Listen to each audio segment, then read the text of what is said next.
Take refuge in the Buddha and the Dharma and the Sangha.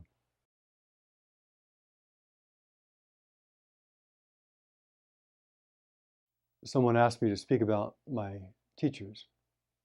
I had the very good fortune of having had a number of very good teachers for long periods of time and some very brilliant teachers for short periods of time.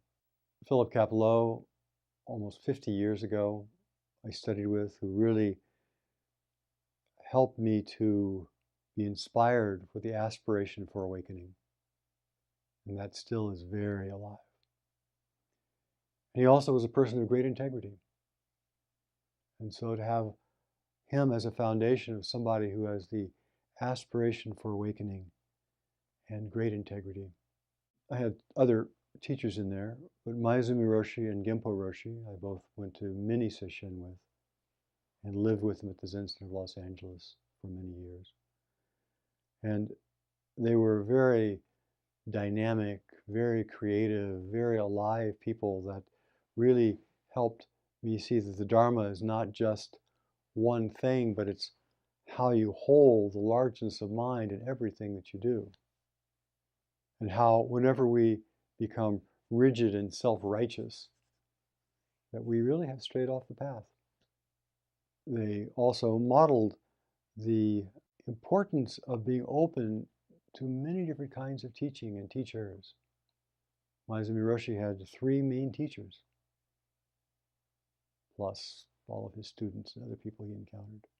In 1991, I began working with Shoto Harada Roshi, Renzai teacher, Okayama, Japan, Sogenji. And I went to 50 or 60 weeks of retreat with him. And he was extremely powerful, tremendously confident, tremendous sense of resilience. One of his teachings was always, don't take a step back. You meet each moment as completely as you can, without complaining, without worrying, without waffling. You meet each moment completely. One point I was talking to him about his history, and I'd heard that he had, during Rohatsu Sesshin, when he was a young student, had jumped into a pond in the middle of the night to keep himself awake. And I was asking about that, and he said, this is entrustment. That you have to entrust yourself. You have to entrust yourself completely. To give yourself completely to the circumstance, to the water, to life, to the teaching, to the students.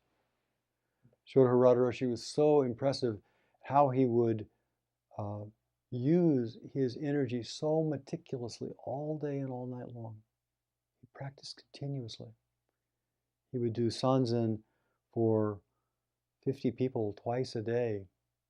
And then he would also give talks, and he would also go places and give lectures elsewhere. He was so meticulous and so generous and so powerfully present and demanding. Very deeply inspiring person. And I've had the good fortune of having been touched by and having Dharma experiences with other teachers also, but those are my 3 primary ones. Chosen, who's the Dharma heir of Maezumi Roshi, and I have the good fortune to be her partner. Of course, being together for 35 years, she has shaped my life. I've been a wonderful exemplar of presence and brightness and generosity and kindness. And we all have many different teachers that we encounter. Some of them we have for those long periods of time, of decades, and some of them we only get to meet once. Some of them we have one retreat with, we have one conversation with, we have one instance. And if we allow ourselves to be touched really deeply, if we are open enough that when we meet somebody of substance and has real depth, and they can touch us right to the heart. It doesn't take time. It doesn't take time. The embodiment of it takes, work. But to be really touched deeply by the truth is not a matter of the person out there, it's a matter of our receptivity. So I hope that you have many different teachers of many different kinds. And I hope that you are penetrated all the way to the bottom by some.